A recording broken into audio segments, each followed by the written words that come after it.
Baik, Assalamualaikum warahmatullahi wabarakatuh. Selamat berjumpa kembali di perkuliahan kita, Manajemen Laboratorium, pada semester genap 2022-2023. Dan kebetulan materi mata kuliah ini, mohon maaf, mata kuliah ini adalah mata kuliah yang ditawarkan pada kelas MBKM kali ini. Baik, pada kesempatan kali ini saya akan membicarakan tentang manfaat laboratorium fisika atau IPA di sekolah dan jenis-jenis dari laboratorium itu sendiri. Di minggu yang lalu, di pertemuan kemarin, kita sudah membahas tentang pengertian, kemudian kita juga membahas tentang fungsi-fungsi dari laboratorium itu sendiri. Kemudian kita juga membahas tentang berbagai hal sekilas tentang bagaimana dan apa itu manajemen laboratorium. Nah, saat ini adalah kelanjutan, kita akan membahas tentang manfaat dari laboratorium itu sendiri. Nah, membicarakan tentang manfaat dari laboratorium, seperti yang kita sudah bahas di pertemuan yang lalu, bahwa laboratorium itu adalah sumber belajar dan juga mengajar, di mana dalam laboratorium itu terdapat sebuah metode, yaitu metode pengamatan maupun metode percobaan. Nah, menurut Sukarsono sendiri, secara garis besar, laboratorium adalah proses pendidikan yang mana dia adalah sebagai tempat untuk berlatih, mengembangkan keterampilan intelektual melalui kegiatan pengamatan, pencatatan, dan mengkaji gejala-gejala yang lain. Kemudian yang kedua, yaitu mengembangkan keterampilan motorik siswa, di mana siswa akan bertambah keterampilannya dalam mempergunakan alat-alat media yang tersedia untuk mencari dan menemukan yang dinamakan dengan kebenaran. Nah, dari situ, laboratorium juga bisa memupuk rasa ingin tahu siswa, di mana ini adalah modal sikap ilmiah dari seorang ilmuwan. Kita tahu bersama, dalam proses pembelajaran itu ada berbagai macam aspek, aspek kognitif, aspek psikomotorik, dan juga aspek afektif. Nah, dari sini laboratorium mendukung untuk ketercapaian dari salah satu aspek tersebut. Kemudian, laboratorium juga memberikan rasa percaya diri sebagai akibat dari keterampilan dan juga pengetahuan dan penemuan yang diperoleh oleh peserta didik bisa bertambah melalui kegiatan-kegiatan pengamatan, pencatatan, dan juga mengkaji gejala-gejala yang lain dalam semua pembelajaran yang dilaksanakan dalam laboratorium. Nah, jika kita membicarakan tentang pembelajaran di laboratorium, sebenarnya bukan hanya kita melaksanakan proses pembelajaran duduk di dalam laboratorium, bukan seperti itu. Konsep dari pembelajaran dalam laboratorium atau kalau misalkan kita berbicara praktikum gitu ya, konsepnya bukan berarti kita berada di laboratorium lalu bisa melaksanakan atau mengamatinya dari penjelasan gurunya saja. Tapi di situ siswa dilibatkan dalam memanfaatkan dan juga mengolah sumber-sumber belajar secara langsung dari proses praktikum. Sehingga laboratorium IPA atau kita fokuskan ya, karena kita di jurusan fisika, maka kita sebutnya laboratorium fisika, itu bisa kita gunakan untuk sebagai sumber belajar yang tadinya belum optimal hanya dalam atau dari penjelasan seorang guru. Nah, di situ akan menambah pengetahuan siswa dan memiliki eh, akibat jika tidak digunakan gitu ya, eh, bisa disebabkan oleh beberapa faktor. Yang pertama, mungkin sekolah tersebut belum memiliki guru yang memiliki kemampuan atau penguasaan terhadap peralatan serta pemanfaatan bahan untuk praktikum secara memadai. Atau mungkin juga belum memiliki kualitas dan juga kuantitas tenaga laboratorium yang baik. Nah, hal itu bisa saja mempengaruhi bagaimana praktikum atau belajar dari sumber belajar secara langsung melalui praktikum itu belum secara optimal bisa dilakukan. Kemudian yang ketiga, faktor yang ketiga adalah banyak mungkin alat-alat laboratorium atau bahan yang karena tidak di manajemen dengan baik, tidak dikelola dengan baik, maka rusak atau belum diadakan kembali dan tidak cukup atau bisa dikatakan alat-alat serta bahan-bahan tersebut terbatas sehingga setiap siswa tidak mendapatkan dan juga tidak bisa melaksanakan keterlibatan secara maksimal. Nah, inilah yang menyebabkan siswa tidak dapat belajar secara maksimal dalam bentuk eksperimen atau praktikum, yang tentunya hal ini juga akan berpengaruh pada sikap dan juga aspek psikomotorik yang harusnya dimiliki oleh siswa bisa berkurang gitu ya. Padahal kalau misalkan kita belajar tentang pembelajaran IPA, kita sangat membutuhkan dan juga memerlukan aspek tersebut, praktikum untuk menambah dan juga memperdalam belajarnya dan juga bisa digunakan sebagai acuan untuk memperdalam materi yang sudah dijelaskan oleh guru gitu ya. Nah, dalam proses belajar mengajar tentunya kegiatan laboratorium itu berperan dalam mencapai tujuan-tujuan yang saya sebutkan sebelumnya. Nah, tujuan-tujuan tersebut apa saja? Sebenarnya tidak hanya keterampilan psikomotorik saja, meskipun mungkin kita tahu ya dalam proses praktikum yang utama yang dilatih adalah aspek psikomotoriknya.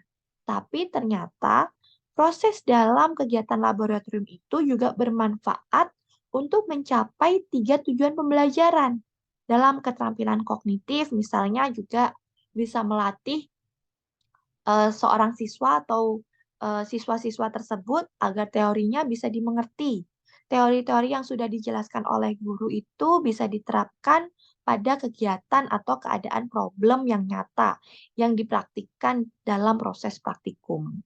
Kemudian ada juga keterampilan afektif, misalnya contohnya belajar menghargai bidangnya dan juga belajar merencanakan kegiatan secara mandiri.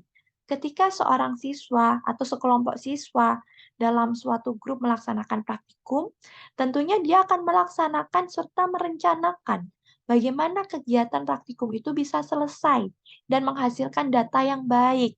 Nah, itulah di situ letak keterampilan afektif juga turut serta dilaksanakan dalam proses pembelajaran di laboratorium tentunya. Selanjutnya, tujuan yang bisa dicapai dalam proses pembelajaran kegiatan belajar mengajar di laboratorium adalah keterampilan psikomotorik tentunya. Yaitu mungkin kalau ada peralatan yang perlu dipasang, dia akan belajar memasang peralatan supaya bisa berjalan. Nah, ini banyak kita ketemui dan juga kita lakukan dalam proses praktikum fisika, di mana praktikum fisika tentunya sangat membutuhkan ya bagaimana seorang praktikan itu bisa menyambungkan peralatan dengan tepat. Bagaimana seorang praktikan itu bisa merangkai peralatan itu dengan benar, sehingga hasil dan juga data bisa didapatkan. Nah, penerapan kegiatan laboratorium dalam pembelajaran ini sebenarnya memiliki kebaikan atau kelebihan dan juga kelemahan. Nah, kelebihannya apa saja? Yang pertama, tentunya dalam konteks manfaat laboratorium itu sendiri, tentu dalam proses belajar mengajar di laboratorium, siswa dapat terlibat secara langsung untuk mengamati suatu proses. Yang kedua, siswa itu dapat meyakini akan hasilnya, karena dia langsung mendengar, karena dia langsung melihat, langsung meraba gitu ya, atau mencium yang sedang dipelajari. Kalau misalkan di praktikum biologi dan kimia seperti itu ya. Nah, kemudian juga siswa akan mempunyai kemampuan dalam keterampilan mengelola alat sehingga dia bisa mengadakan percobaan, dia bisa mengambil data, dia bisa menulis kesimpulannya, bisa menulis laporan, dan tentunya dalam proses tersebut dia dilatih proses berpikir analitiknya. Nah, di sini manfaat selanjutnya adalah siswa lebih cenderung tertarik pada objek yang nyata di alam sekitarnya. Teman-teman bisa membandingkan nanti jika sebagai pengajar gitu ya, secara langsung mengajar di kelas, dan hanya ada teori saja dengan slide yang saya jelaskan seperti ini, misalkan, dibandingkan dengan jika kita langsung terjun ke laboratorium, entah itu laboratoriumnya di ruangan ataupun di alam. guru atau pengajar bisa mencontohkan fenomena-fenomena yang dijelaskan secara teoritis, dijelaskan juga secara langsung melalui proses melihat dan juga melaksanakan, sehingga teori yang didapatkan akan maksimal juga. Nah, di sini proses pembelajaran di laboratorium tentunya bisa memupuk dan mengembangkan sikap berpikir ilmiah, sikap inovatif, saling bekerja sama ketika dia bekerja dalam kelompok, dan tentunya akan membangkitkan minat ingin tahu, serta memperkaya pengalaman keterampilan kerja dan juga pengalaman berpikir ilmiah gitu ya. Meskipun tentunya proses atau pembelajaran di laboratorium itu juga punya kekurangan atau kelemahan, yang tentunya hal ini disebabkan berbagai macam faktor. Mungkin dari faktor gurunya dia belum bisa benar-benar mampu, dia belum menguasai materi serta tata cara penggunaan peralatannya. Kemudian tidak semua mata pelajaran itu bisa dipraktikkan dan tidak semua KD atau kompetensi ya sub pokok bahasan itu bisa juga dilaksanakan praktikumnya gitu ya. Contohnya misalkan kita membahas tentang nuklir, tidak mungkin dong kita serta-merta melaksanakan eksperimen nuklir gitu ya. Nah, itu kan agak susah meskipun sekarang juga sebenarnya kita sudah bisa melaksanakan praktikum itu dengan jarak jauh gitu ya. Nanti teman-teman yang ada di kelas fisika inti saya akan kita laksanakan praktikum itu dengan IRL menggunakan reaktornya batan. Nah, itu cara lain gitu ya. Atau mungkin jikalau kelasnya atau sekolahnya tidak memiliki fasilitas, sebenarnya kita juga bisa melaksanakan praktikum secara virtual, ya. Entah itu pakai pad atau pakai simulasi praktikum yang lain. Nah, tapi yang kita perlu garis bawahi di sini, pad dan simulasi yang lain itu gitu ya, praktikum melalui komputer itu sebenarnya tidak menggantikan proses pembelajaran praktikum di laboratorium yang secara langsung, entah itu laboratorium alam ataupun laboratorium dalam ruangan gitu ya. Tidak menggantikan gitu ya. Sehingga nanti kalau misalkan teman-teman mengajar, boleh diselingin dengan praktikum dengan menggunakan simulasi. Tapi jangan lupa juga harus dilaksanakan praktikum secara langsung karena itu tidak menggantikan proses pembelajaran secara kognitifnya, afektifnya, dan keterampilannya juga. Kemudian ada kelemahan memang kalau misalkan kita melaksanakan pembelajaran melalui praktikum di laboratorium. Alat-alat dan bahan yang mahal bisa jadi menghambat proses pelaksanaan praktikum itu. Kemudian dalam proses praktikum itu memang membutuhkan waktu yang tidak sedikit. Kalau pembelajaran teoritis oleh guru dengan metode ceramah atau discovery learning itu hanya membutuhkan 1 jam, proses praktikum tidak cukup membutuhkan 1 jam saja.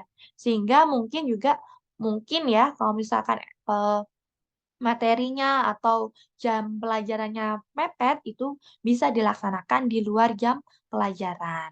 Nah, itu tadi kalau misalkan kita membicarakan tentang hal yang terkait dari manfaat ya, laboratorium itu sendiri, atau peranannya dalam proses pembelajaran IPA, khususnya adalah proses pembelajaran IPA. Nah, kalau kita bicarakan tentang jenisnya sekarang. Jenis dari laboratorium itu sendiri sebenarnya dipengaruhi oleh berbagai macam hal gitu ya. Kalau tadi saya menjelaskan tentang manfaat, sekarang saya menjelaskan tentang macam-macamnya gitu ya. Laboratorium itu menurut kegunaannya sebenarnya dibagi menjadi 2 jenis gitu ya, yaitu laboratorium pembelajaran atau classroom laboratory dan juga laboratorium penelitian atau research laboratory gitu ya. Kalau misalkan laboratorium pembelajaran sebenarnya memiliki ukuran yang lebih besar daripada laboratorium penelitian gitu ya. Tempo waktu saya sudah bercerita bagaimana ketika saya melaksanakan sekolah lanjut di ITB gitu ya, saya punya laboratorium penelitian tersendiri karena saya adalah orang fisika material gitu ya. Nah, laboratorium pembelajaran ini berbeda dengan laboratorium penelitian. Ketika kita membelajarkan atau mempelajari fisika dasar, kita masuknya ke laboratorium pembelajaran. Peralatan yang di sana bisa jadi ada di laboratorium penelitian. Tapi peralatan di laboratorium penelitian biasanya tidak ada di laboratorium pembelajaran karena dia punya spesifikasi yang khusus sesuai dengan penelitian dan juga keahlian atau bidangnya gitu ya. Nah, laboratorium pembelajaran ini sebenarnya kalau misalkan di sekolah juga disebut dengan laboratorium sekolah, yang dimana memang didesain untuk proses belajar mengajar serta praktikum yang mendukung proses pembelajaran. Dan laboratorium sekolah itu merupakan tempat dan sebuah lembaga ya, apa ya, tempat untuk peserta didik itu bisa belajar mengadakan percobaan, penelitian, dan sebagainya. Meskipun demikian, sebenarnya juga gitu ya, kalau kita telaah lebih lanjut, tetap masih berdasarkan kegunaannya, laboratorium itu sekarang juga sudah berkembang lagi. Di mana kalau tadi saya sebutkan sebenarnya hanya dibagi menjadi dua, penelitian dan juga pendidikan. Kalau di pendidikan ya ada di lembaga pendidikan tentunya ya, mulai dari SD, SMP, SMA, SMK, dan juga perguruan tinggi gitu ya, yang menjadi pusat atau bagian dari pembelajaran. Nah, kalau misalkan penelitian, contohnya apa? Misalkan bisa dalam bentuk laboratorium fisika termal, yang di situ nanti akan mempelajari dan juga kita, bukan mempelajari, sorry, melakukan penelitian di bidang fisika termal, atau misalkan kalau misalkan fokusnya ke biologi, khusus penelitian bidang mikrobiologi gitu ya. Nah, itu adalah laboratorium yang digunakan untuk sebagai tempat penelitian dan pengembangan ilmu. Nah, secara lebih luas lagi, era sudah berjalan, laboratorium berdasarkan kegunaannya juga bisa dibagi lagi menjadi jenis dari laboratorium pengendalian proses. Di sini laboratorium ini berguna sebagai tempat untuk melakukan quality control, gitu ya. Nah, quality control ini biasanya ada di perusahaan-perusahaan yang memang dia basisnya di pengolahan gitu ya. Di situ selain ada pabriknya, produk atau ya produk yang dihasilkan pasti akan melewati quality control. Nah, quality control-nya ini dilakukan di laboratorium pengendalian proses. Secara spesifik gitu ya, laboratorium pengendalian proses atau quality control itu dilengkapi dengan berbagai macam teknologi komputasi yang maju gitu ya. Pasti ada komputer-komputer yang digunakan untuk mendukung dari sebuah researcher gitu ya, peneliti atau orang yang bekerja di quality control itu supaya bisa melakukan quality control-nya dengan baik gitu ya. Nah, bisa juga kalau misalkan dia terdiri dari komputer yang banyak gitu ya, maka bisa disebut juga dengan laboratorium komputasi. Kemudian, nah di pabrik, kalau kita ngomongkan pabrik gitu ya, tidak hanya quality control saja, tapi juga pasti punya laboratorium untuk R&D-nya, research and development-nya, mengembangkan produknya. Nah, di situ laboratorium itu berdasarkan kegunaannya digunakan untuk mengembangkan produk dengan memiliki berbagai macam hal. Misalkan contohnya, kalau misalkan kita berada di laboratorium biologi gitu ya, maka bisa saja untuk mengembangkan produk-produk biologi gitu ya, biologi mungkin dari tumbuhan bisa dikembangkan melalui laboratorium kultur jaringan. Kemudian kalau misalkan di teknik ya, atau di ini ya peternakan, laboratorium yang digunakan untuk analisa pangan dan pakan ternak. Nah, itu bisa ya. Tentunya kan pakan ternak itu supaya menghasilkan ternak yang sehat. Lalu dalam waktu yang singkat pasti perlu dikembangkan produknya. Nah, itu biasanya dilakukan di laboratorium pengembangan produk. Kemudian, berdasarkan kegunaannya lagi, laboratorium juga dibagi menjadi hal yang lebih sempit lagi, yaitu laboratorium yang bisa digunakan untuk melayani, gitu ya. Makanya dia disebut dengan laboratorium pelayanan jasa. Contohnya laboratorium yang menggunakan analisis-analisis ya, contohnya kalau yang ada di rumah sakit, apotik, klinik, maupun laboratorium yang berdiri sendiri ya. Misalkan contohnya kalau di tempat kalian ada Prodia gitu ya, saya mohon maaf sebut merek gitu ya. Nah, itu adalah termasuk laboratorium pelayanan jasa untuk melayani pelayanan kesehatan, melayani analisa-analisa yang berkaitan dengan fungsi tubuh, kesehatan juga kayak gitu ya. Nah, itu biasanya disebut dengan laboratorium pelayanan jasa. Nah, di laboratorium itu sendiri sebenarnya juga kalau kita membicarakan tentang jenis-jenisnya, pasti setiap jenis laboratorium itu punya desain laboratorium yang berbeda. Nah, ini kita sebenarnya akan bicarakan di minggu depan ya, di pertemuan selanjutnya gitu ya, bagaimana sebuah laboratorium itu harus disesuaikan dan diperuntukkan untuk sesuai dengan kebutuhannya atau kegunaannya tadi gitu ya. Misalkan eh, laboratoriumnya itu adalah laboratorium fisika, maka desainnya ya memang diperuntukkan untuk laboratorium fisika, bukan laboratorium yang lain, karena setiap laboratorium memiliki desain yang berbeda. Kemudian didasarkan juga terhadap tingkatan pendidikannya. Desain laboratorium untuk SD dan juga desain laboratorium untuk perguruan tinggi pasti bentuknya berbeda. Jumlah praktikannya juga mempengaruhi desain dari laboratorium. Kalau misalkan praktikannya banyak gitu ya, maka otomatis desainnya harus memiliki rasio luasan yang lebih luas. Nah, biasanya rasio luasnya itu dibuat peraturan 2,5 meter persegi untuk setiap praktikan. Nah, tata ruang tersebut harus benar-benar direncanakan sejak pembangunan gedungnya. Kenapa? Karena kalau misalkan kita membicarakan tentang pembangunan gedung untuk laboratorium, pasti harus sesuai. Dia harus punya pintu masuk, pintu keluar, pintu darurat, ruang persiapan, ruang alat, ruang bahan, gudang, dan sebagainya. Serta juga dispesifikan apakah labnya itu perlu cahaya atau tidak, maka harusnya dibikin terang. Tapi kalau misalkan perlu ruang gelap, maka harusnya dibikin gelap. Nah, sebuah laboratorium didesain berdasarkan peruntukannya tentunya ya.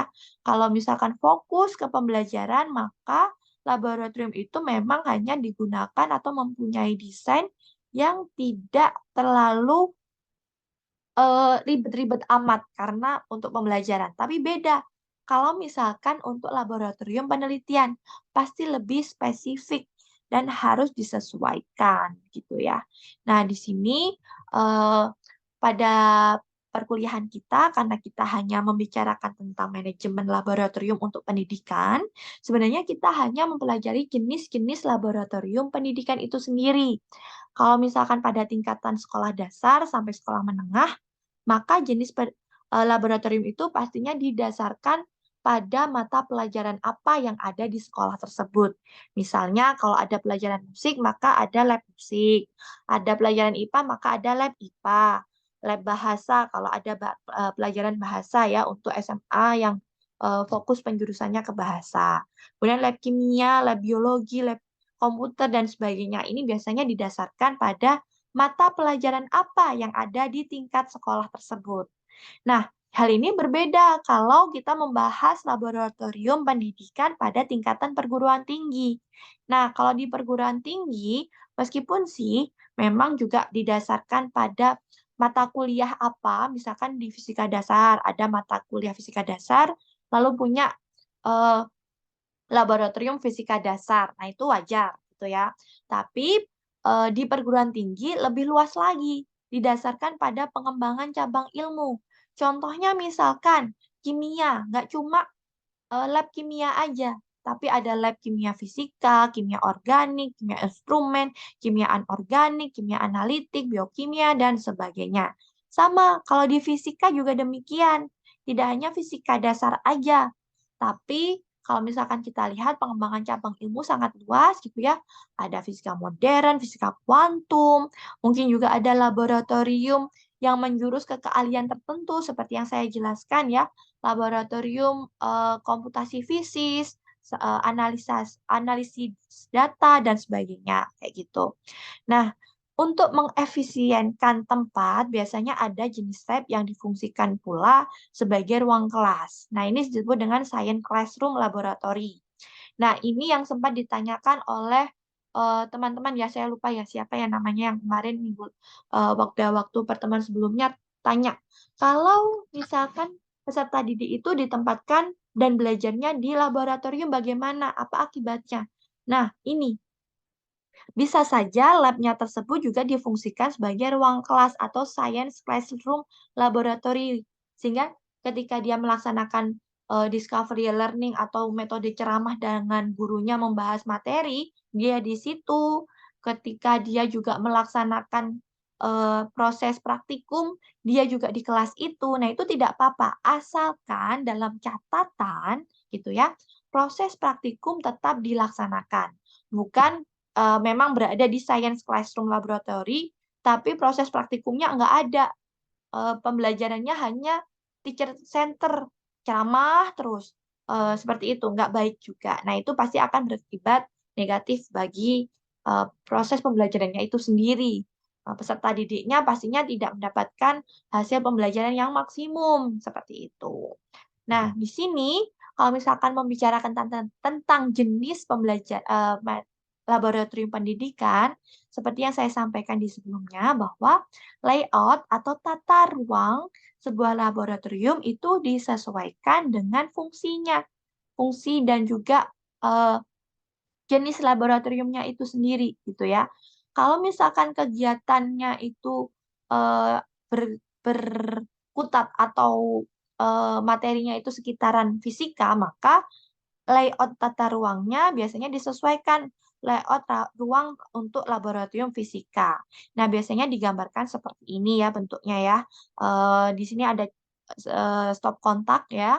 Yang biasanya kan kita di fisika memang pakai peralatan yang basisnya elektronik gitu ya.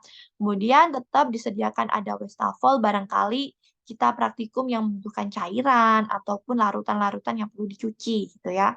Kemudian laboratorium fisika sendiri ini sebenarnya juga ada spesifikasi khusus. Kalau dia membutuhkan ruang gelap, maka harus didukung ya. Ruangannya ini bisa diatur supaya gelap gitu ya. Supaya bisa melaksanakan misalkan praktikum optik itu kan sering ya pakai ruang gelap seperti itu. Nah, layout ruang laboratorium kimia berbeda dengan layout pada laboratorium fisika. Kalau di kimia pastinya tidak seperti di fisika meskipun mirip-mirip ya. Di situ pasti yang namanya wastafel lebih banyak karena mereka memang memakai praktikumnya ya seputaran larutan dan fokusnya ke situ gitu ya. Jadi perlu untuk mencuci lebih banyak ketimbang yang ada di fisika. Kalau fisika mungkin yang dibanyakin adalah stop kontaknya. Kalau di kimia yang dibanyakin atau diperbanyak adalah uh, wastafelnya kayak gitu ya. Nah, lab laboratorium fokus yang memiliki fokus tersendiri ya, lebih menjurus ke materi atau mata kuliah gitu ya.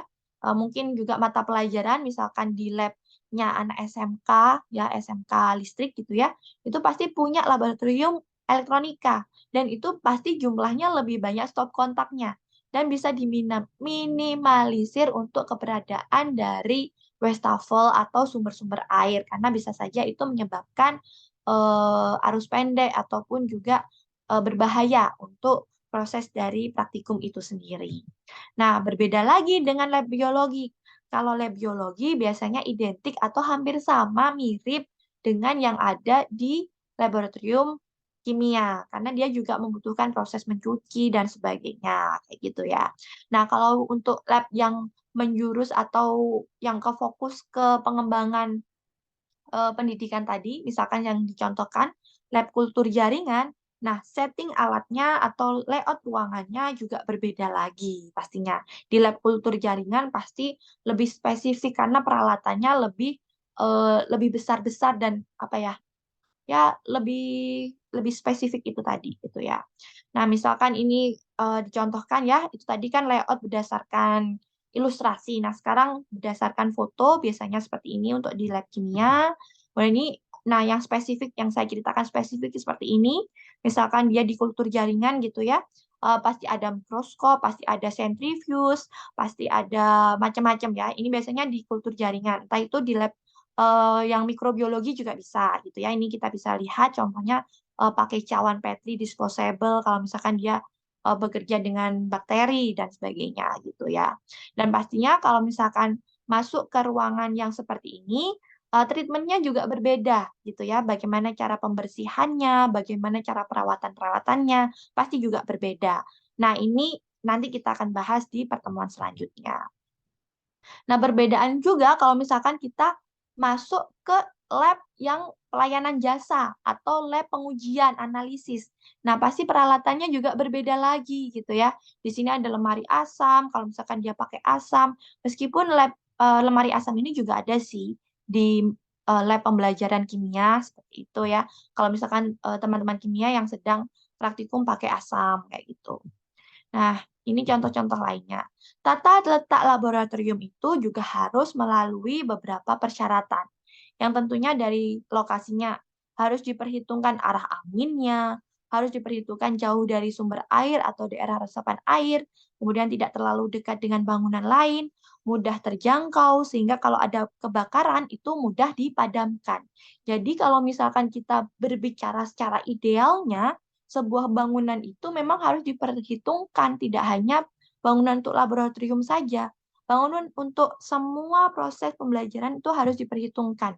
Kalau misalkan ada tiba-tiba hal-hal yang tidak diinginkan terjadi, solusinya harus bisa me, apa ya, harus bisa prinsip keselamatan kerjanya juga harus diperhatikan gitu istilahnya gitu ya.